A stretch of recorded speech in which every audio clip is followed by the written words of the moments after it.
Hello साथियों, नमस्कार। मैं मनीष स्वागत करता हूँ अपने YouTube channel the art institute में। मैं आज आपके लिए लाया हूँ एक मैथ का प्रैक्टिस सेट जो मोस्ट इम्पोर्टेंट होने वाला है। जो बच्चे सीटेट 2023 की तैयारी करना चाहते हैं या कर रहे हैं तो उनके लिए मैं मैथ का एक प्रैक्टिस सेट लेके आया हूँ। चलो देखते हैं इसमें पहला क्वेश्चन क्या है और अंतिम क्वेश्चन क्या है। ठीक है, तो पहले क्वेश्चन से स्टार्ट करते हैं अपना सेशन।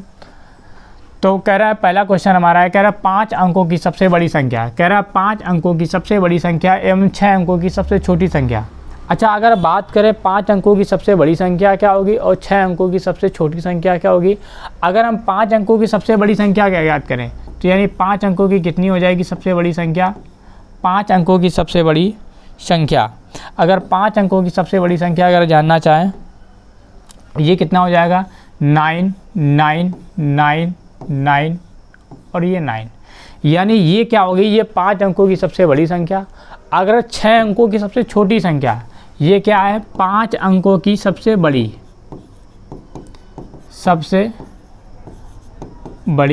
और ये 6 अंकों की सबसे छोटी, ये कितनी हो जाएगी तो ये हो जाएगी 1 0 0 0 0 ये 0, यानी ये कितने अंक हो गए देखो 1 2 3 4 5 6, ये 1 2 3 4 5, यानी 5 अंकों की सबसे बड़ी संख्या है 9 9 9 9 9 5 बार। और जो 6 अंकों की सबसे छोटी संख्या कितनी 1 0 0 0 0 0। अब इनके बीच का अंतर आपको क्या ज्ञात करना, अंतर। तो इनके बीच का जो अंतर होगा कितना हो जाएगा, अगर इससे हम कितना 9 9 9 9 9, अगर यहाँ क्या करते हैं माइनस करते हैं तो कितना आएगा, हमको मिलेगा 1। कितना मिलेगा 1। तो यानी 5 अंकों की सबसे बड़ी संख्या और 6 अंकों की सबसे छोटी की संख्या के बीच का जो अंतर होगा कितना आएगा 1, यानी ऑप्शन नंबर क्या हो जाएगा 1 सही हो जाएगा। ऑप्शन नंबर 1 क्या हो जाएगा, सही हो जाएगा। अगला क्वेश्चन देखते हैं। अगला क्वेश्चन हमारा क्या है, अगला क्वेश्चन कह रहा है गणित भाषा का अंग है। कह रहा है गणित भाषा का अंग है। आपके पास 4 ऑप्शन है। 4 ऑप्शन में क्या है, सूत्र, संकेत, संख्या, संख्यांक पर और ये सभी। तो देखिए क्या है, कह रहा है गणित भाषा का अंग है। तो गणित में क्या सूत्र लगते हैं, तो हाँ भैया सूत्र भी लगते हैं। क्या लगते हैं, सूत्र भी, यानी ये सूत्र जो है गणित के क्या है, अंग है। जैसे ये हम कह दें कि टाइम बराबर क्या होता है, चाल बराबर क्या होता है, तो आप बताओगे क्या, दूरी बटे समय। चाल बराबर क्या है, दूरी बटे समय, ये क्या एक फार्मूला है। तो ये हमारा क्या, हाँ भैया सूत्र लगते हैं। क्या संकेत चिन्हों का यूज होता है, हाँ भैया संकेत चिन्हों का यूज होता है। तो जैसे हम कह सकते हैं चूँकि या इसलिए, ये क्या है, या प्लस माइनस, ये सब क्या है, ये गणित भाषा की तो अंग है। अच्छा, संख्या संख्यांक पर ये भी है। जब किसी नंबर को संख्या रेखा पर दर्शाया जाता है, जब किसी संख्या को संख्या रेखा में दर्शाया जाता है तो ये यहाँ पर क्या संख्या संख्यांक पर भी होता है। तो अर्थात ये कह सकते हैं ये सभी क्या, हमारे पास जो ऑप्शन नंबर डी होगा, यानी ये सभी क्या हैं गणित भाषा के अंग हैं। तो चलते हैं अगला क्वेश्चन हमारा क्या है। अगला क्वेश्चन देखते हैं। अगला क्वेश्चन कह रहा है एक घन का आयतन 512, एक घन का जो आयतन है वो कितना 512 घन सेंटीमीटर है। तो उसकी विकर्ण याद करनी, क्या करनी, विकर्ण आपको बतानी कि विकर्ण क्या है। अगर मैं घन की बात करूं, अगर मैं आपको घन की बात करूं, अर्थात आपको घन का एक डायग्राम आपको दिखाऊं, तो घन में क्या होता है, घन की जो प्रत्येक भुजाएं होती हैं वो कैसी होती हैं, बराबर होती हैं। घन की जो प्रत्येक भुजा होती है वो कैसी होती है, बराबर होती है। यानी उसकी 3 भुजाएं होती हैं जिसमें लंबाई, चौड़ाई और क्या होता है, ऊंचाई। आपको आप क्या देखने, लंबाई, चौड़ाई और क्या ऊंचाई आपको देखने को मिलेगी। यहाँ आप देखिएगा, यहाँ आपको मैं दिखाता हूँ, ये क्या है, ये आपको दिख रहा होगा घन। ये क्या दिख रहा है आपको, घन। इसमें देखो क्या है, इसमें लंबाई है, इसमें क्या आपकी, ये आपकी लंबाई है और ये आपकी चौड़ाई और ये आपकी क्या है, ऊंचाई है। अगर लंबाई ए है तो चौड़ाई भी बी होगी और ऊंचाई भी कितनी होगी, ए। यानी घन की जो प्रत्येक भुजा है वो कैसी होती है, बराबर होती है। घन की जो प्रत्येक भुजा होती है वो कैसी, बराबर। और घन का जो आयतन होता है वो क्या होता है, भुजा का क्यूब क्या होता है, भुजा का क्यूब अर्थात ए का क्यूब इज इक्वल टू कितना हो जाएगा 512। तो ए का जो मान आएगा कितना आ जाएगा, ए का मान आ जाएगा 8। कितना आ जाएगा 8। यानी इस घन की जो प्रत्येक भुजा की जो माप है वो कितनी है 8 सेंटीमीटर। यानी ये भी 8, ये भी 8 सेंटीमीटर।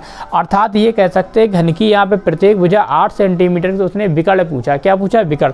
अच्छा भैया विकर्ण क्या होता है, अगर मैं विकर्ण की बात करूँ, इस कोने से और इस कोने को मिलाने वाली भुजा क्या कहलाती है, विकर्ण। यानी कि किसी भी घन की सबसे बड़ी भुजा जो होती है वही हमारी क्या होती है, विकर्ण होती है। वही हमारे क्या होती है, विकर्ण होती है। अच्छा विकर्ण का फार्मूला क्या होता है, विकर्ण बराबर हमारा क्या होता है, घन का जो विकर्ण होता है वो बराबर क्या था 8 अंडर रूट कितना 3 हो जाए। कितना हो जाएगा 8 अंडर रूट 3। यानी विकर्ण बराबर होता है भुजा इंटू अंडर रूट 3, भुजा इंटू अंडर रूट 3। ये हमारा क्या होता है, भुजा इंटू अंडर रूट 3, यानी कि उस घन का विकर्ण। तो ऑप्शन नंबर यहाँ देखते हैं कितना, ऑप्शन नंबर सी हमारा सही हो जाएगा। तो चलते हैं अगली क्वेश्चन की ओर। अगला क्वेश्चन क्या है, तो अगला क्वेश्चन देखते हैं। तो अगला क्वेश्चन कह रहा है दो संख्याओं का लासा 864 तथा मासा 144 है। कह रहा है दो संख्याएं हैं, उनका लासा और मासा कितना है। कह रहा है लासा 864 तथा मासा 144 है। यदि पहली संख्या 288 है, यदि पहली संख्या कितनी 288 है, तो दूसरी संख्या का मान ज्ञात कीजिए। दूसरी संख्या क्या होगी, तो देखते हैं यहाँ पर क्या है। तो यानी ये क्या हो जाएगा, यहाँ पहली संख्या इंटू दूसरी संख्या इज इक्वल टू कितना होता है, एलसीएम इंटू HCF। अच्छा पहली संख्या का मान कितना है, तो कह रहा पहली संख्या कितनी है 288 है। दूसरा नंबर कितना है, तो दूसरा नंबर में याद करना है। तो एलसीएम कितना आ जाएगा, तो एलसीएम कह रहा है 864 है। कितना है 864 इंटू HCF कितना है, कह रहा है 144, 144। यानी कि यहाँ पर एक फार्मूला निकल के आ जाता है, पहली संख्या इंटू दूसरी संख्या बराबर एलसीएम इंटू HCF।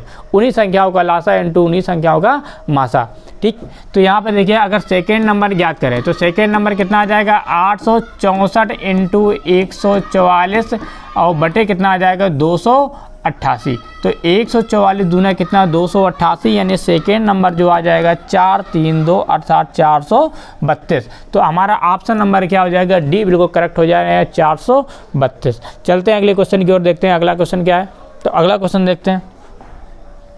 कह रहा है एक थैली में 2 रुपये, 1 रुपये तथा 50 पैसों की सिक्कों की संख्या का अनुपात 2:3 के अनुपात में यदि कुल धन 3600 रुपये है, यदि कुल धन कितना है 3600 रुपये है, तो कुल सिक्कों की संख्या ज्ञात कीजिए।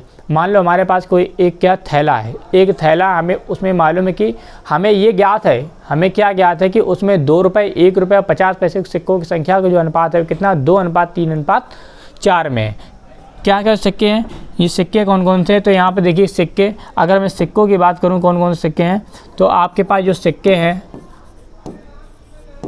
जो सिक्के हैं वो आपके पास 2 रुपये के हैं और 1 रुपये का है और किसके 50 पैसे के हैं। ये 3 टाइप के हमारे पास सिक्के हैं, 1 रुपये, 2 रुपये और 50 पैसे। अच्छा 2 रुपये, 1 रुपये और 50 पैसे सिक्कों का अनुपात है किस अनुपात में, 2:3:4। इसका मतलब ये है कि भैया अगर हमारे पास 2 रुपये हैं, 2 रुपये के सिक्के कितने हैं 2 और 1 रुपये के सिक्के कितने 3 और 50 पैसे सिक्के कितने 4। तो यहाँ पर अगर मूल्य की बात करें, किसकी, अगर मूल्य, अगर मैं आपसे पूछूं कि आपके पास 2 रुपये के 2 सिक्के हैं तो आपके हाथ में कितने रुपए हैं, तो आप कहोगे भैया अगर 2 रुपये के 2 सिक्के हैं तो हमारे हाथ में कितने 4 रुपये हैं। अगर मैं आपसे कहूँ कि आपके पास 1 रुपये के 3 सिक्के हैं तो आपके पास कितने रुपए हैं, तो आप कहोगे 3 रुपये। कितने रुपए, 3 रुपये। अगर मैं आपसे ये पूछ दूँ कि आपके पास 58 यानी 50 पैसे आपके पास 4 में दे दूँ, कितने दे दूँ 4 सिक्के दे दूँ, तो आपसे अगर कहूँ मैं इनको काउंट करके बताओ तो आप कहेंगे अगर 50 पैसे के 4 सिक्के हैं तो हम कहेंगे वैल्यू कितनी है 2 रुपये। तो हमारे हिसाब से टोटल सिक्के वैल्यू कितनी है, तो 4 तो 6 3 कितना 9, तो 9 बराबर कितने के, तो 9 बराबर आ जाएंगे 3600 के। तो 1 बराबर कितने के, 1 बराबर कितने के 400 के। उसने पूछा है कि 1 रुपये के कुल सिक्के, तो 1 रुपये कितने थे 3, तो 3 के जैसे आप गुणा करो कितना आ जाएगा, तो 3 यूनिट की वैल्यू आ जाएगी कितनी 1200। तो हम ये कह सकते हैं 1 रुपये की जो सिक्कों की संख्या है वो कितनी है 1200 है। 1 रुपये की जो सिक्कों की संख्या है वो कितनी है 1200। अगर मैं पूछूँ 1 रुपये का मूल्य कितने थे, तो मूल्य कितना है वो 1200 ही मूल्य होंगे। ठीक है, बढ़ते हैं अगले क्वेश्चन की ओर, आगे देखते हैं क्या है हमारा दूसरा क्वेश्चन है। कह रहा है उस त्रिभुज का नाम बताइए। क्या कह रहा है, कह रहा है उस त्रिभुज का नाम बताइए जिसके परिकेंद्र अंतःकेंद्र एक ही होते हैं। जिसके परिकेंद्र और अंतःकेंद्र क्या होते हैं, एक ही होते हैं। जिसके परिकेंद्र और अंतःकेंद्र क्या एक ही होते हैं। अगर मैं बात करूं समकोण त्रिभुज की, तो समकोण त्रिभुज हमारा क्या होता है, समकोण त्रिभुज क्या होता है, इस टाइप का एक आपका समकोण त्रिभुज होता है जिसका एक कोण कितने का होता है, 90 डिग्री का होता है। एक कोण क्या होता है, 90 डिग्री का होता है। और इसके देखो क्या समलंब, अंतःकेंद्र और परिकेंद्र और गुरुत्व केंद्र, ये क्या होते हैं, सब अलग अलग जगह होते हैं। क्या होते हैं, सभी क्या होते हैं, अलग अलग जगह होते हैं। मैं अगर इसमें बात करूँगा तो लगभग आधे घंटे से ज़्यादा की वीडियो केवल मैं समकोण त्रिभुज बताने में ही लग जाऊँ, इतना बड़ा है। हल्के मत लेना इसको आप, ये बहुत ही अपने आप में भारी है। तो अगर मैं इसमें अगर वीडियो बनाना चाहूँ तो कम से कम मैं इसमें आपको कितना डिटेल्स अगर बताना चाहूँ तो लगभग 35 से आपसे 45 मिनट का मैं समय लेकर किसी दिन इस पर चर्चा जरूर करूँगा, क्योंकि इससे बहुत ही अच्छे अच्छे क्वेश्चन बनते हैं। इसकी क्या क्या प्रॉपर्टी है मैं आपको सारा सब कुछ बताऊँगा, ठीक है। इसमें अवलंब क्या होता है, समलंब क्या होता है, और ये गुरुत्व केंद्र, अंतःकेंद्र, ये कहाँ कैसे पॉइंट मैं सबको आज को बताऊंगा, ठीक है। अच्छा, विषम बाहु की बात करूं मैं तो विषम बाहु त्रिभुज क्या होता है, तो विषम बाहु त्रिभुज ऐसा त्रिभुज जिसकी प्रत्येक भुजाएं का मान कैसा अलग अलग हो, यानी बराबर ना हो, तो ऐसा त्रिभुज क्या कहते हैं, विषम बाहु त्रिभुज कहते हैं। अगर मैं समद्विबाहु त्रिभुज की बात करूँ तो समद्विबाहु का मतलब है समद्विबाहु, यानी दो भुजाएं कैसी हो, बराबर और तीसरी भुजा क्या हो, भिन्न हो, तो उसको क्या बोलते हैं, समद्विबाहु त्रिभुज। अगर मैं क्या कहूँ समबाहु त्रिभुज की बात करूँ, सम माने समान, बाहु माने क्या होती हैं, भुजाएं, यानी ऐसा त्रिभुज जिसकी प्रत्येक भुजाएं कैसी हो, बराबर हो अर्थात समान हो, तो उसको क्या बोलते हैं, समबाहु त्रिभुज। और समबाहु त्रिभुज को जो तीनों कोण होते हैं आपस में कैसे हैं, बराबर, यानी तीनों कोण कैसे होते हैं, 60 डिग्री के होते हैं। और इस 60 डिग्री होने के साथ साथ ये क्या होते हैं, ये तीनों भुजाएं आपस में बराबर होते हैं। इनका जो अंतःकेंद्र और जो परिकेंद्र होता है वो एक ही बिंदु पर स्थित होता है, यानी ऑप्शन नंबर हमारा क्या हो जाएगा, सी वाला करेक्ट हो जाएगा। बढ़ते हैं अगले क्वेश्चन की ओर हम। तो अगला क्वेश्चन क्या है, अगला क्वेश्चन कह रहा है एक बेईमान दुकानदार सामान खरीदते समय 15%, एक जो दुकानदार है, कह रहा है एक बेईमान दुकानदार सामान खरीदने में 15% तथा बेचने पर 15% की बेईमानी करता है तो उसे कितने % का लाभ होता है। अच्छा, बेईमानी का मतलब क्या होता है, दुकानदार का लाभ। बेईमानी का यहाँ पे शब्द का ये यूज हुआ किसके, दुकानदार के लिए हुआ, और दुकानदार इसमें क्या करेगा, प्रॉफिट। अगर कोई व्यक्ति बेईमानी करता है यानी वो क्या अपने प्रॉफिट करता है। अगर कोई नेता क्या है, अगर भ्रष्टाचार करता है या घपला करता है या घोटाला करता है, यानी वो क्या करता है, अपने आप को फायदा पहुँचाता है। तो जो घपला शब्द का यूज हो या घोटाला शब्द का यूज हो या बेईमानी शब्द का यूज हो, तो वो अपने लिए क्या, लाभ के लिए यूज करता है, यानी इनका जो अर्थ होता है वो क्या होता है, लाभ होता है। क्या होता है, लाभ।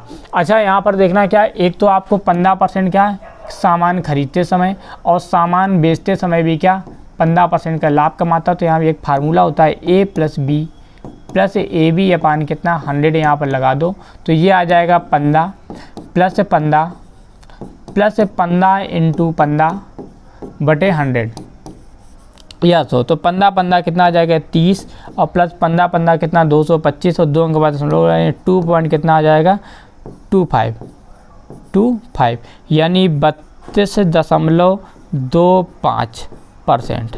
तो ऑप्शन नंबर कौन सा हो जाएगा, ऑप्शन नंबर डी हमारा क्या सही आंसर हो जाएगा। ठीक है, अगला क्वेश्चन देखते हैं। अगला क्वेश्चन, तो नेक्स्ट क्वेश्चन हमारा क्या कह रहा है, कह रहा है 225, 196, 169, 145, 121, 100 में अनुपयुक्त संख्या का चयन कीजिए या कौन सी है इनमें से अनुपयुक्त संख्या आपको बतानी है। यानी एक तरीके से आप ये कह सकते हैं इनमें से आपको भिन्न नंबर छांटना है, जो इनमें से क्या है भिन्न है, इनमें से क्या है भिन्न नंबर कौन सा है। अच्छा आइए बात करते हैं, तो भिन्न नंबर भैया क्या हो जाएगा। तो देखिए 225, अगर मैं 225 की बात करूं ये किसका है, ये आप कहोगे 15 का स्क्वायर लिखा हुआ है। अगर मैं 169 की बात करूं आप कहोगे ये 13 का स्क्वायर है।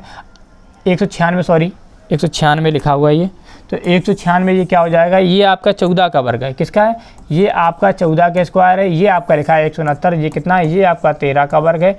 ये 45 100 कुछ का होता है नहीं है, यानी 121 ये आपका 11 का वर्ग लिखा, और ये आपका कितने का 10 का वर्ग लिखा। अर्थात भिन्न नंबर कौन सा है 145, जो किसी का वर्ग नहीं होता है, जो किसी भी संख्या का वर्ग नहीं होता। तो हमारा जो राइट आंसर हो जाएगा यानी भिन्न नंबर हो जाएगा, कितना हो जाएगा 145, यानी ऑप्शन नंबर ए क्या हो जाएगा करेक्ट हो जाएगा। ऑप्शन नंबर ए क्या हो जाएगा करेक्ट हो जाएगा। अगला आइएगा, अगला क्वेश्चन कह रहा है यदि ए और बी किसी काम को 4 दिन में बहुत ही अच्छा सवाल है।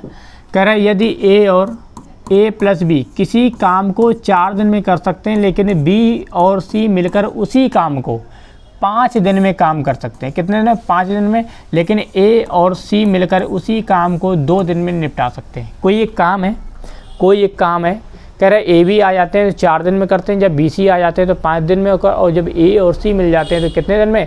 2 दिन में निपटा देते हैं काम को। तो उसने पूछा अगर तीनों मिल जाएं, यानी तीनों एक साथ उस काम को करें तो कितने दिन में काम पूरा समाप्त हो जाएगा। तो यहाँ सबसे पहले क्या करते हैं? एलसीएम लेते हैं। क्या करते हैं? इनका एलसीएम लेते हैं। तो 4, 5 और 2 का एलसीएम कितना आ जाएगा? ये आ जाएगा आपका 20 यानी 20। अच्छा, कोई ज़रूरी नहीं है कि आप एलसीएम ही लें।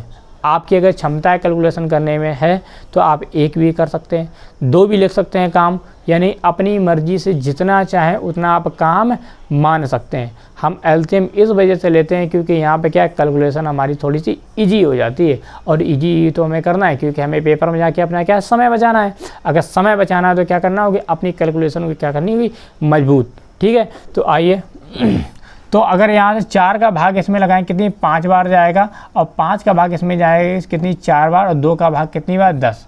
तो इसका मतलब ये ए और बी एक दिन में किया गया काम कितना? 5, और ए प्लस सी के द्वारा एक दिन में काम किया गया कितना? 10, और बी सी के द्वारा एक दिन में किया गया कार्य कितना है? 4। एक दिन में किया गया कार्य क्या कहलाती है? क्षमता, या इसी को बोलते हैं दक्षता। एक दिन में व्यक्ति के द्वारा किया गया काम क्षमता, दक्षता, एफिशिएंसी या एक दिन का कार्य कहलाती है। क्या कहलाती है? एक दिन का कार्य। यही हमारी क्या क्षमता, यही हमारी क्या दक्षता, यही कई कार्य कुशल भी कह देता है। कार्य कुशल यानी एक दिन में किया गया कार्य।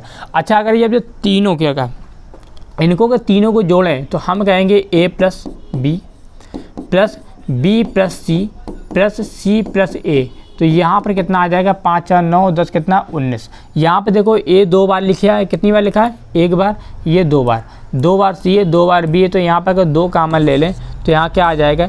ए plus B plus C is equal कितना आ जाएगा? 19। तो अगर A plus B plus C की क्षमता निकालें तो 19 बटे कितना आ जाएगा? 2। यानी ए प्लस बी प्लस सी अगर एक दिन में किया कितना काम करते हैं? 19 बटे 2 काम करते हैं। तो आपसे पूछा कि 20 काम कितने दिन में करेंगे, तो 20 का भाग लगा दो किससे?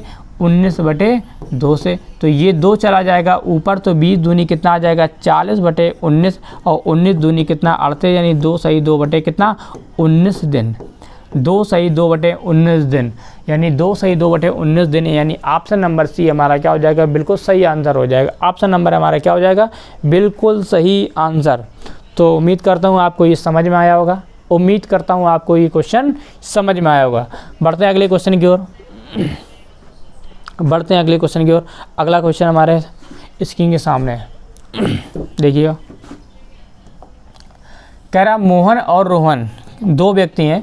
कह रहा मोहन तथा रोहन क्रमशः 20,000 तथा 15,000 रुपये। कितने रुपए? 20,000 और 15,000 रुपये।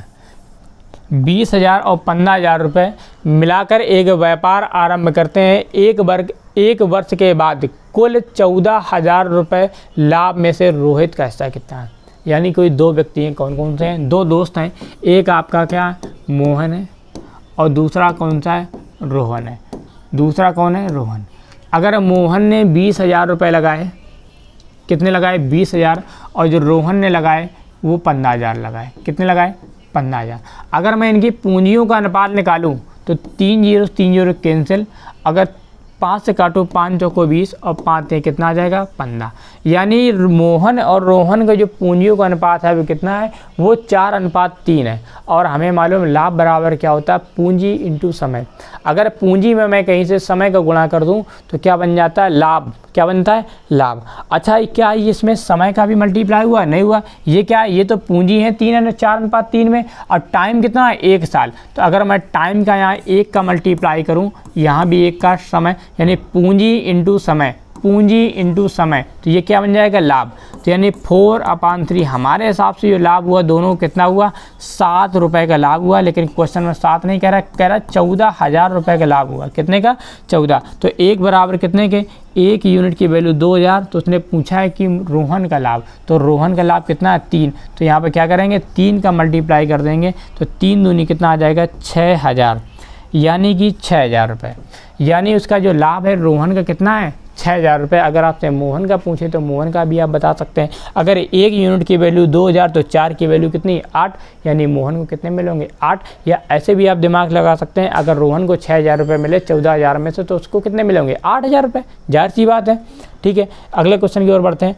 अगला क्वेश्चन क्या है, अगला क्वेश्चन आपके स्क्रीन के सामने ये रहा आपके सामने क्वेश्चन। हाँ, एक बात और बताओ कि जो भी बच्चे इस वीडियो को देख रहे हैं तो आप ये ना करें कि लेट के ही देखें। मैं आप लोगों को सजेस्ट करूँगा कि आप लोग कापी और पेन लेके ही बैठे इस वीडियो को देखने के लिए।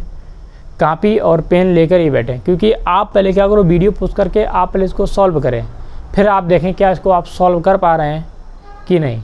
अगर जब ना कर पाएँ तो इसको आप डिटेल से देखिएगा। ठीक है, कह रहा किसी कक्षा में 55% छात्र क्या गणित, 55% गणित तथा 52% क्या छात्र इतिहास पढ़ते हैं। क्या पढ़ते हैं, इतिहास पढ़ते हैं। यदि 17% छात्र दोनों विषय पढ़ते हैं, यानी किसी एक कक्षा में 55% गणित पढ़ते हैं, 52% विद्यार्थी इतिहास पढ़ते हैं और 17% विद्यार्थी ऐसे हैं जो दोनों पढ़ते हैं, मैथ भी पढ़ते हैं और क्या हिस्ट्री भी पढ़ते हैं। तो यहाँ पे वेन डायग्राम के माध्यम से समझेंगे। तो वेन डायग्राम क्या कहता है, ये वाला हमने बना लिया, ये लाल से जो बनाया है तो ये क्या आपकी मैथ, ये क्या हो गया मैथ। और एक मैं दूसरा कोई कलर ले रहा हूँ ब्लू, तो ये आपका क्या हो गया है, ये आपको हिस्ट्री दर्शा रहा है। क्या दर्शा रहा है, हिस्ट्री विषय को। अच्छा, अब देखो डाटा जब फिल करेंगे तो आप सबसे पहले क्या कॉमन वाले को फिल करेंगे। जो हमारे कॉमन दिया गया है तो उसको आप पहले क्या करेंगे, रखेंगे। अच्छा, कॉमन वाला क्या, देखो लाल वाला और ये नीले वाला जो दोनों के बीच में आया हो, यानी कितना ये वाला पोर्शन है ना, तो ये कितना आ जाएगा 17%। तो हम ये कह सकते हैं कि दोनों विषय जो पढ़ते हैं कितने 17% पढ़ते हैं। कितने पढ़ते हैं, 17% विद्यार्थी ऐसे ये दोनों विषय पढ़ते हैं। अच्छा, जो टोटल जो मैथ में पढ़ते कितने 55% हम मैथ में पढ़ते थे टोटल। अच्छा, अब देखो जब मैथ वाले पोर्शन के अंदर आएंगे तो हमें क्या ये 17 यहाँ बैठा मिल जाए, क्या मिल जाएगा 17 बैठा। तो टोटल थे 15, 55 में से 17 आप घटा दो, कितना बचेगा यहाँ 8 या कितना 3। यानी ये कह सकते हैं कि 38% विद्यार्थी ऐसे हैं जो केवल मैथ पढ़ते हैं। जब आपका केवल शब्द लग जाए तो क्या वहाँ से सवाल आपका बदल जाएगा। देखिए उसने क्या कहा था, हमें उसी के अकॉर्डिंग चलना है क्वेश्चन का। उसने बोला है कि कक्षा में 55% मैथ पढ़ते हैं। देखो मैथ वाले जब पोर्शन में आओगे तो 38 और प्लस 17 दोनों मिलेंगे तो कितना आ जाएगा 55। लेकिन केवल जो मैथ पढ़ते हैं विद्यार्थी वो कितने हैं, वो केवल आपके 38% है।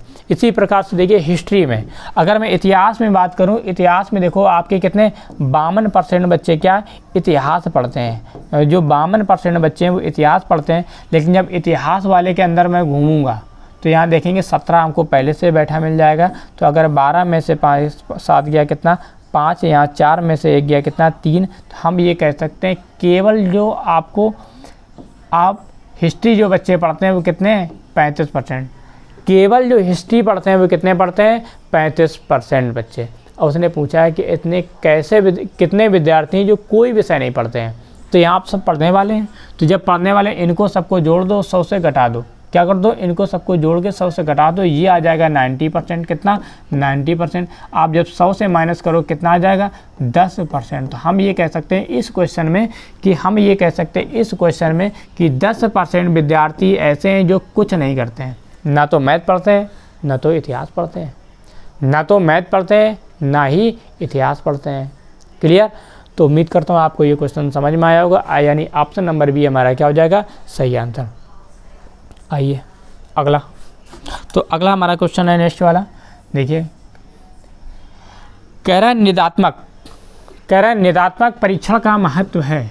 जो निदात्मक परीक्षण है उसका महत्व क्या है, उसका हमें क्या ज्ञात करना, महत्व बताना कि इसका महत्व क्या है।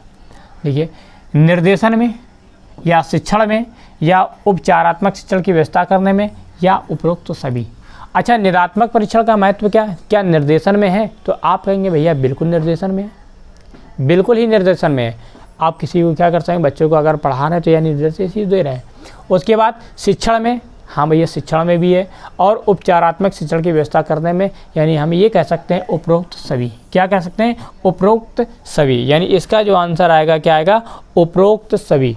अगला क्वेश्चन देखते हैं। नेक्स्ट कह रहा है एक पुस्तक की लंबाई 20 सेंटीमीटर, चौड़ाई 15 सेंटीमीटर तथा मोटाई कितनी है? 5 सेंटीमीटर। जहाँ पर मोटाई है वहाँ क्या? ऊंचाई, यानी ऊंचाई जो है वहाँ पर क्या है? मोटाई काम करे। यानी एक कोई पुस्तक है जिसकी लंबाई कितनी, यानी एल का मान कितना है? 20 सेंटीमीटर है, और जो चौड़ाई है वो कितनी है? वो आपकी कह रहा है 15 सेंटीमीटर है, और जो हाइट या आप कह दो मोटाई वो कितनी है? 5 सेंटीमीटर। तो इसका आयतन, तो आयतन बराबर हमको मालूम है ये क्या है? एक घनाभ की आकृति बनेगी। किसकी बनेगी? घनाभ। और घनाभ का जो आयतन वो होता है वो कितना है? LBH होता है। कितना होता है? जो घनाभ का आयतन होता है वो आपका L इंटू बी इंटू क्या होता है? H। L का मान देखिए कितना है? 20 है, B का मान कितना है? 15, और H का मान कितना है? 5। 20 पर कितना आ जाएगा? 100। 100 इंटू ये आ जाएगा 1500। और यहाँ पर विशेष आप ध्यान देंगे यूनिट का। क्या देंगे? यूनिट का, यानी 1500 घन सेंटीमीटर। क्या आएगा?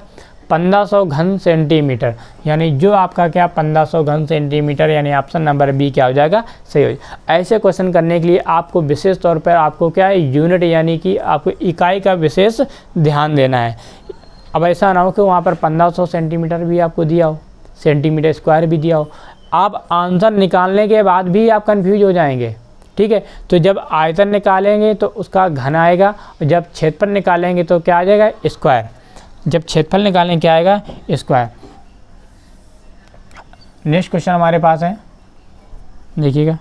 नेक्स्ट क्वेश्चन कह रहे यदि किसी संख्या का 2/7, किसी संख्या का 2/7 अन्य संख्या के 1/2 के बराबर, तो पहली संख्या व दूसरी संख्या के बीच अनुपात क्या होगा? यानी पहली संख्या मान लेते हैं x, तो x का कितना? 2/7, और जो दूसरी संख्या मानते हैं y का कितना?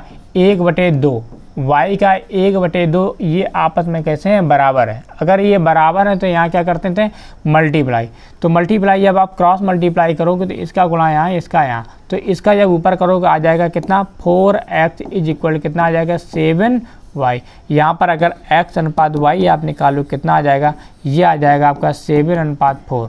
7:4 ये हो जाएगा पहली संख्या और दूसरी संख्या के बीच का अनुपात। ठीक है, नेक्स्ट क्वेश्चन क्या है? देखिएगा। कह रहा है गणित शिक्षण में गणित शिक्षक की मुख्य भूमिका होती है। गणित शिक्षण में गणित शिक्षक की मुख्य भूमिका होती है। कोई अगर गणित का टीचर है, वो पढ़ा रहा है, तो उसकी मुख्य भूमिकाएं क्या क्या है? मुख्य भूमिकाएं क्या क्या है? क्या उसकी निर्देशक के रूप में भूमिका होती है? हाँ, जब मैथ का टीचर कोई क्लास में जाता है वहाँ क्या निर्देशक के रूप में भी जाता है, यानी पहले वो स्क्रिप्ट पूरी तैयार करता है कि आज हमें कैसे क्या पढ़ाना है, क्या बच्चों का है, क्या उनका सारी चीज़ें पहले से ही। अच्छा, क्या मित्र के रूप में बच्चों के साथ व्यवहार करता है? बिल्कुल मित्र के रूप में बच्चों के साथ व्यवहार करता है टीचर। उसके बाद क्या वो दार्शनिक है? बिल्कुल, यानी उपरोक्त क्या हो जाएगा? सभी, यानी कि उपरोक्त सभी। तो गणित शिक्षण में गणित शिक्षक की जो मुख्य भूमिका होती है निर्देशक के रूप में भी होती है, मित्र के रूप में भी होती है, और दार्शनिक के रूप में भी होती है, यानी उपरोक्त सभी। अगला क्वेश्चन हमारे पास है। हाँ, ये क्वेश्चन क्या है? आपके लिए होमवर्क है। ये जो क्वेश्चन है आपके लिए क्या है? होमवर्क है। आपको ये कैलकुलेशन आपको करनी है। आप कैसे करते हैं वो आप पे डिपेंड करती है। ठीक है, जब नहीं आएगा तो मैं आपको ये क्वेश्चन बताऊंगा। ठीक, चलते हैं अगला क्वेश्चन। अगला क्वेश्चन हमारे देखिए, कह रहा है भिन्न 2 सही 1/5 प्लस 8 सही 4/11 का 1/2 क्या है? यानी 2 सही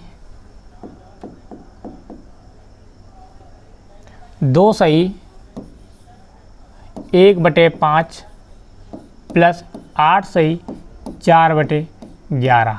4/11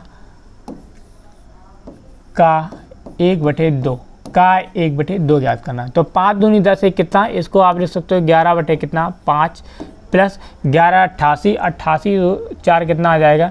ये आ जाएगा 92 कितना? 11। और यहाँ का अर्थ होता है गुणा। का अर्थ क्या होता है? गुणा, यानी 1/2। आप इसका अंदर जब एलसीएम लेके हल करो 11 कितना आ जाएगा? 55 एलसीएम। यहाँ पर 11 कितना आ जाएगा?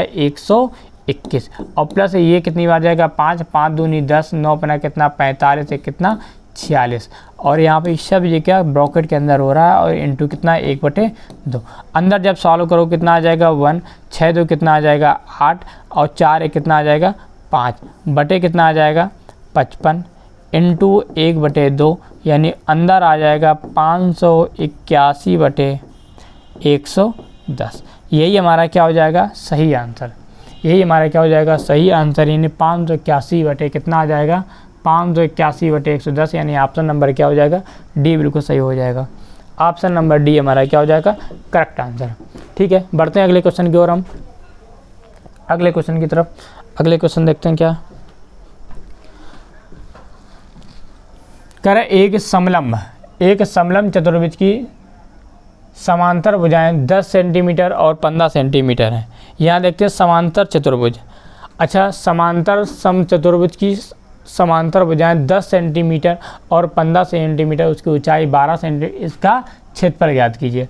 अच्छा, मैं आपसे समलंब चतुर्भुज की बात करूं, अगर मैं समलंब चतुर्भुज की बात करूं यानी आमने सामने की इसकी भुजाएं कैसी होती हैं समांतर होती हैं। कैसी होती हैं और समांतर का मतलब क्या होती है वो कभी भी आपस में मिलती नहीं है, कभी भी आपस में मिलती नहीं।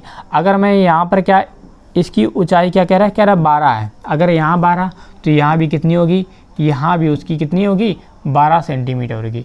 उसके बाद ऊपर वाली जो भुजा है वो कितनी है, यहाँ इसकी लंबाई यानी इस ए पॉइंट से बी पॉइंट की जो दूरी है यानी लंबाई है वो कितनी 10 है। और उसके बाद यहाँ सी और डी अगर यहाँ से मैं मानूँ इस पॉइंट से यहाँ तक की बात करूँ, इस पॉइंट तक की बात करूँ तो इसकी जो टोटल लेंथ है वो कितनी है, ये आपकी 15 है। अगर मैं इनको मिला दूँ तो ये क्या बन जाएगा, ये आपका 90 डिग्री बन जाएगा और ये भी कितना 90 डिग्री। अगर मैं ये भुजा और यहाँ से यहाँ तक सी और डी के बीच की बात करूँ, अगर ये 10 तो ये भी 10 और यहाँ पर एक ओ और एक यहाँ क्यू, ये मान लो ये पी मान लो, ये क्या मान लो क्यू। ये पी से और सी और डी से जो क्यू, इनके जो बीच की दूरी होगी वो कितनी होगी, वो आपकी 5 सेंटीमीटर होगी। अर्थात दोनों बराबर बराबर बांट दो यानी कितना आ जाएगा 2.5 ये होगी और 2.5 ये होगी। जब यहाँ से P से Q के बीच की दूरी ज्ञात करोगे तो 2.5, 10 और 2.5 यानी टोटल कितनी हो जाएगी 15।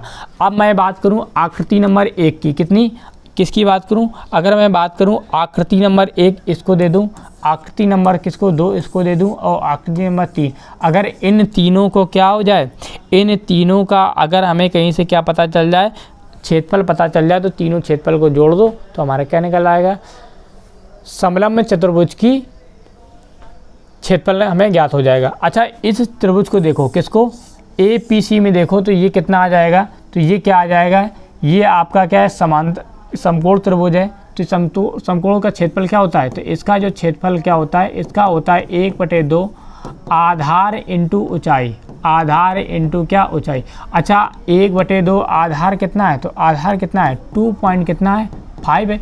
ऊंचाई कितनी है 12, 2 से काट दो कितना 6 यानी 25 छक्का कितना आ जाएगा 150 यानी कितना आ जाएगा 15 सेंटीमीटर स्क्वायर। यानी इस एरिया का क्षेत्रफल कितना आ जाएगा 15 सेंटीमीटर स्क्वायर। तो अगर इसका तो इसका भी कितना आएगा, इसका भी 15 सेंटीमीटर स्क्वायर आएगा। अगर मैं इसकी बात करूं तो 10 × 12 यानी 120 सेंटीमीटर स्क्वायर। अगर तीनों को जोड़ दूं, किसको 15 को प्लस 120 को और प्लस किसको 15 को, तो ये आ जाएगा 150 सेंटीमीटर स्क्वायर। ये हमारा क्या हो जाएगा, यही आ जाएगा 150 सेंटीमीटर वर्ग स्क्वायर हमारा क्या हो जाएगा इस सवाल का करेक्ट आंसर। लेकिन हमें ऐसे नहीं करना है, हमें क्या करना है, हमें मालूम है कि समलंब चतुर्भुज का जो क्षेत्रफल होता है, जो समलंब चतुर्भुज का क्षेत्रफल होता है ये क्या होता है, ये आपका होता है 1/2 ऊंचाई और कोष्ठ में होता है समांतर भुजाओं का योग। किसका, समांतर भुजाओं का योग। ये हमारा क्या होता है फार्मूला, थोड़ा सा देख लेना। तो 1/2 ऊंचाई कितनी है 12 और इनका योग कितना है, तो योग बताइए कितना आ जाएगा, तो 10 और 15 कितना 25 कितना आ जाएगा 25। तो जैसे आप इसको कट करो कितनी बार जाएगा, 6 बार। 6 इंटू कितना 25 यानी 150 सेंटीमीटर स्क्वायर। क्योंकि क्षेत्रफल की बात है तो यूनिट किस में आएगी, स्क्वायर में आएगी। क्या आएगी, स्क्वायर में। उम्मीद करता हूँ आपको ये सवाल अच्छा लगा होगा, समझ में भी आया होगा। तो समलंब चतुर्भुज का जो फार्मूला होता क्या होता, समांतर भुजाओं का योग इंटू ऊंचाई बटे 2। ये आगे आ जाओ। अगला क्वेश्चन हमारे पास है 101 प्लस 102 प्लस 103 डॉट डॉट कहाँ तक, 200 का योग क्या होगा, 200 का योग। अच्छा, मैं अगर बात करूँ इस सीरीज की, तो ये सीरीज देखो ये कैसी सीरीज है, ये आपकी एक समांतर से सीरीज। कैसी है, समांतर। ये समांतर क्या है, श्रेणी है। इसका जो पहला पद आपका कितना है, 101 है।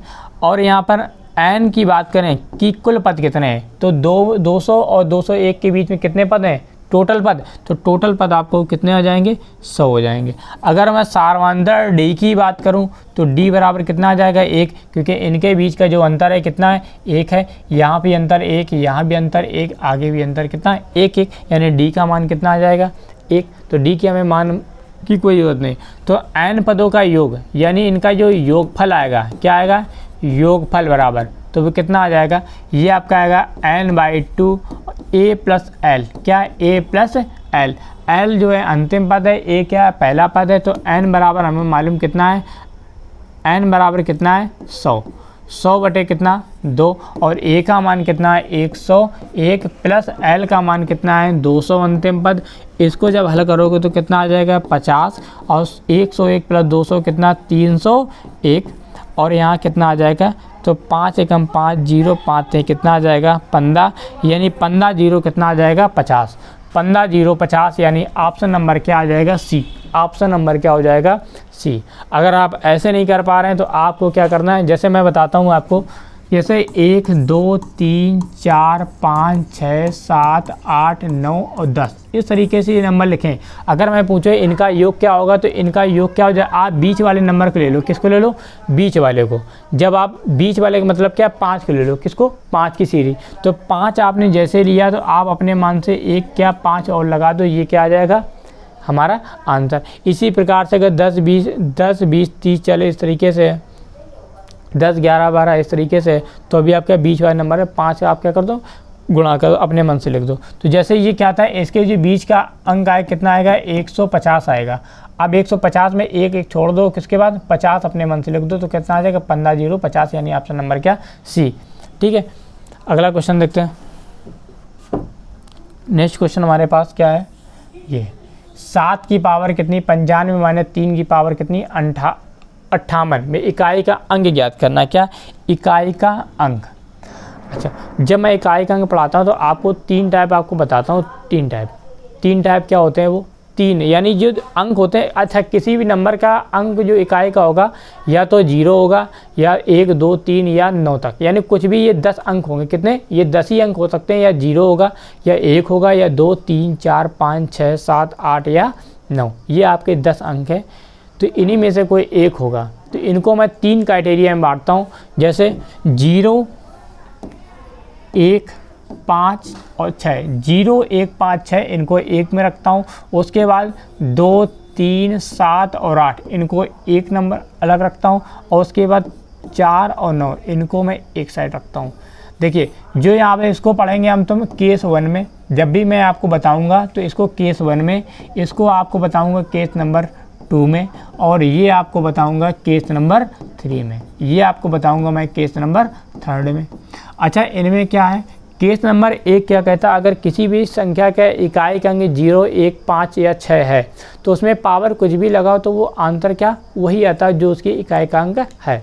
अगर कैसे मान लो, जैसे इसमें लिखा है 156 की पावर 503, तो इकाई का अंक यहाँ कितना है, 6। अगर इकाई का अंक 6 तो इसका यूनिट डिजिट कितना आएगा, 6 ही आएगा। यानी इसको पढ़ते हैं सेम आंसर। क्या बोलते हैं, सेम।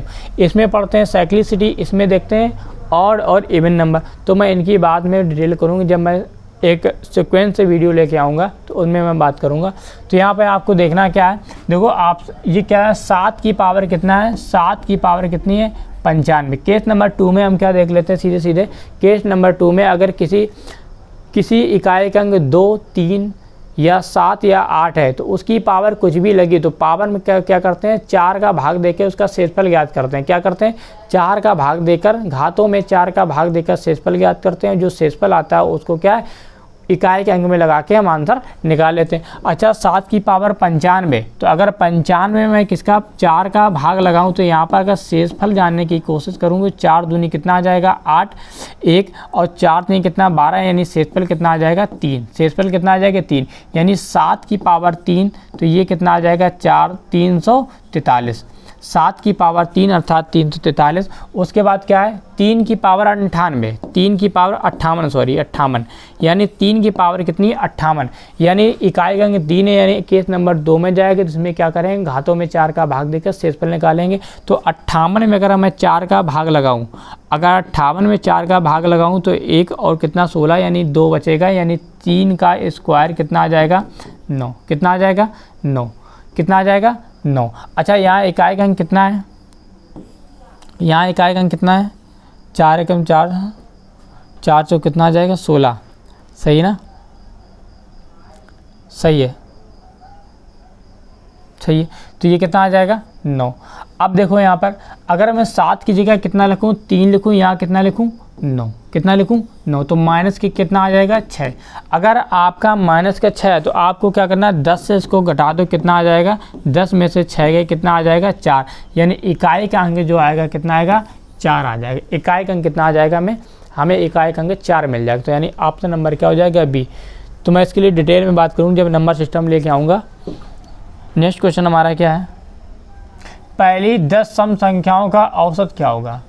पहली 10 सम संख्याओं का औसत, तो अगर हमें पहली संख्या सम नहीं मालूम, पहली संख्या क्या होती है 2 होती है, उसके बाद कितनी 4 और कितना 6, 8 ऐसे कहाँ तक 10, यानी 10 इंटू कितना कर देंगे, अंतिम जो संख्या होगी कितनी आ जाएगी 20। कितनी आ जाएगी 20, यानी पहली जो सम संख्या होगी कितनी होगी 2 होगी और अंतिम कितनी हो जाएगी 20, यानी पहली सम संख्या कितनी उससे 2 और 10वीं जो सम संख्या हो जाएगी कितनी हो जाएगी 20। अच्छा अगर पहली और 20, अच्छा क्या बताओ इनमें डिफरेंस सेम है। अगर सम संख्याओं में डिफरेंस सेम है, होता ही है, सम संख्याओं में क्या डिफरेंस हमेशा क्या होता है सेम होता है, यानी 2 का डिफरेंस होता है। अब हमें क्या नहीं करना था, हमें क्या करना, अगर इनका औसत निकालना है तो क्या करना है, पहला पद प्लस अंतिम पद और बाई क्या करना है 2। तो पहला पद कितना है 2, अंतिम पद कितना है 20 है और बटे कितना 2, यानी कि 22/2 अर्थात कितना आ जाएगा 11। यानी इनका जो औसत है कितना आ जाएगा 11। और औसत बराबर होता क्या है, औसत बराबर होता है कुल पदों का योग बटे कुल संख्या। कुल पदों का योग बटे कुल संख्या, कुल पदों का योग बटे क्या कुल संख्या। नेक्स्ट क्वेश्चन हमारे पास है, नेक्स्ट क्वेश्चन है, यदि 18 वस्तुओं का क्रय मूल्य 15 वस्तुओं के विक्रय मूल्य के बराबर हो तो प्रतिशत लाभ ज्ञात कीजिए। देखो क्या कह रहा है, 18 वस्तुओं का क्या क्रय मूल्य, 18 वस्तुओं का CP यानी CP अर्थात क्रय मूल्य बराबर किसके है, कह रहा है 15 वस्तुओं के विक्रय मूल्य के बराबर है। तो हम यहाँ से अगर CP अपान क्या निकाल लें SP, CP अपान SP निकाल लें तो कितना आ जाएगा 15 बटे कितना आ जाएगा 18, 15/18। अगर इसको 3 से काट दें, 3 × 15, 3 × 18, यानी CP अपान SP बराबर 5 बटे कितना 6। यानी आपने 5 की खरीदी 6 में बेच दी तो अंदाज़ा बता देगा आपको 1 रुपये का प्रॉफिट हुआ है। 1 रुपये का प्रॉफिट किस पर 5 पर हुआ है, इंटू क्या आ जाएगा 100, तो 20 पर कितना 100, तो आपको 20% का क्या हो जाएगा प्रॉफिट, यानी ऑप्शन नंबर क्या हो जाएगा 1 सही। लाभ और हानि की जो गणना करते हैं हम क्रय मूल्य पर करते हैं, और जो डिस्काउंट की गणना करते हैं हम वो किस पर करते हैं, वो हम MRP पे करते हैं। किस पर करते हैं MRP। ये 2 बातें आप याद रखना, जब लाभ और हानि की बात होगी तो उसकी गणना किस पर क्रय मूल्य पर करते हैं, लेकिन जब आपको डिस्काउंट की बात की जाएगी तो आपको MRP पर गणना करनी है। यानी डिस्काउंट जो आपको दिया जाता है MRP दिया जाता है, जो लाभ हानि होती है वो किस पर क्रय मूल्य पर आपकी निर्भर करती है। अगला क्वेश्चन हमारे पास क्या है, अगला क्वेश्चन, कोई धन साधारण ब्याज की दर से कोई धन साधारण ब्याज की दर से 20 वर्षों में अपने का 4 गुना हो जाता है। यानी कि हम मान लेते हैं हमारे पास प्रिंसिपल 1 रुपये था और 20 साल के बाद अगर हम बैंक पहुँचे, कितने वर्ष के बाद, 20 वर्ष के बाद बैंक पहुँचे, तो ये कितना 4 गुना हो गया था, 4 रुपये। यानी 1 रुपये था वो 4 रुपये हो गया। तो हम कहेंगे यहाँ से यहाँ तक जो ब्याज मिला 3 रुपये मिला। कितना मिला? 3 रुपये का ब्याज मिला। अच्छा, अगर 3 रुपये का ब्याज, तो हम यहाँ से SI बराबर कितना होता है? SI बराबर क्या होता है? P into R into T अपान क्या होता है? 100 ये होता है। अच्छा, SI का मान कितना है? 3। P का मान कितना है? 1। R का मान कितना है? तो R का मान हमें क्या है? ज्ञात करना है। तो R का मान ज्ञात करें। अर्थात T कितना कह रहा है? 20 वर्ष। कितना? 20। अब बटे कितना आ जाएगा? 100। तो 20 पन कितना आ जाएगा? 100। 5 नहीं कितना? 15। यानी R का जो मान आएगा कितना आएगा? 15%। R का मान क्या आ जाएगा? 15%। ये तो बिल्कुल बेसिक था। आपको अगर जल्दी करना है तो क्या करना है? आपको देखो यहाँ क्या लिखा है, कह रहा है कोई धन 20 वर्षों में 4 गुना हो जाता है। तो हम कुछ ऊंचा सुनते हैं तो हम क्या लिखते हैं? 4 गुना यानी 3। कितना? 3। कितने वर्षों में? ये 20 वर्षों में। इंटू क्या करते थे? 100। इंटू क्या लगाते हैं? अपने मन से 100। तो 20 पन कितना? 100 यानी 5 ने कितना? 15%। आप ऐसे भी कर सकते हैं। वो तो मैंने आपको केवल बेसिक बताया है, वो तो मैंने बेसिक आपको बताया क्योंकि आया कैसे, आपको ये नॉलेज होनी चाहिए। ठीक है, तो उम्मीद करता हूँ आपको ये क्वेश्चन पसंद आया होगा और आपके दिमाग पे भी चढ़ा होगा। नेक्स्ट क्वेश्चन हमारा देखिए क्या है। नेक्स्ट क्वेश्चन कह रहा है एक लकड़ी के वर्गाकार गुटके की लंबाई 12 सेंटीमीटर, गुटके का परिमाप कितना है? अरे भैया, कोई एक ऐसा वर्गाकार है, क्या कोई गुटका है लकड़ी का, ये एक वर्गाकार है। और वर्ग हमें मालूम, वर्ग की जो चारों भुजाएं होती हैं आपस में कैसी होती हैं? बराबर। कह रहे इसकी ये गुटके की जो लंबाई कितनी है? 12 सेंटीमीटर है। अगर ये 12 तो भैया ये भी 12, तो ये भी 12 है कि नहीं? ये भी 12 हो जाएगी, तो ये भी कितनी? 12। अब इसका परिमाप नहीं ज्ञात कर पाओ क्या? तो परिमाप बराबर होता है क्या? 4 इंटू साइड, यानी 4 इंटू साइड। यही तो हमारी परिमाप होते हैं। परिमाप का मतलब है बाहरी बाउंड्री का योग, यानी कितनी ये चले। तो यहाँ से 12 12 12 यानी कितना आ जाएगा? 4 इंटू 12, 12 चौके कितना आ जाएगा? 48 सेंटीमीटर। 48 सेंटीमीटर यानी कितना? ऑप्शन नंबर डी हमारा क्या होगा? करेक्ट आंसर होगा। बिल्कुल एकदम करेक्ट आंसर। नेक्स्ट क्वेश्चन ये देखो, कह निम्न में कौन सा कथन सत्य है? निम्नलिखित में कौन सा कथन सत्य है? हमें सत्य वाला आपको बताना है कौन सा इसमें ट्रू है। तो देखिएगा, पहला देखिए क्या है, लाभ परसेंट बराबर लाभ इंटू 100 अपन क्या है? क्रयमूल। दूसरा वाला क्या है? दूसरा आपसे कह रहा है हानि परसेंट बराबर हानि इंटू 100 अपन विक्रय मूल। तीसरा आपसे लाभ परसेंट बराबर लाभ इंटू 100 बटे विक्रय मूल। और हानि परसेंट बराबर क्या? हानि इंटू 200 बटे क्रय मूल। तो हमारा देखो क्या कौन सा ऑप्शन से होगा। अच्छा, क्या लाभ और हानि की गणना हम क्रय मूल पर करते हैं विक्रय मूल पर? तो हमने अभी इसके पहले आपको बताया क्रय मूल पर करते हैं। तो हमेशा नीचे क्या होगा? क्रय मूल होगा, यहाँ तो विक्रय मूल है। तो यानी ये दोनों ऑप्शन तो हमारे हो नहीं सकते। उसके बाद देखो क्या है। अच्छा, यहाँ बोला है हानि परसेंट बराबर हानि इंटू 200 बटे क्रय मूल। यहाँ 200 ने भैया कितना होता है? यहाँ 100 होता है। अगर यहाँ 100 होता तो ये सही हो जाता। तो यानी ऑप्शन नंबर क्या है?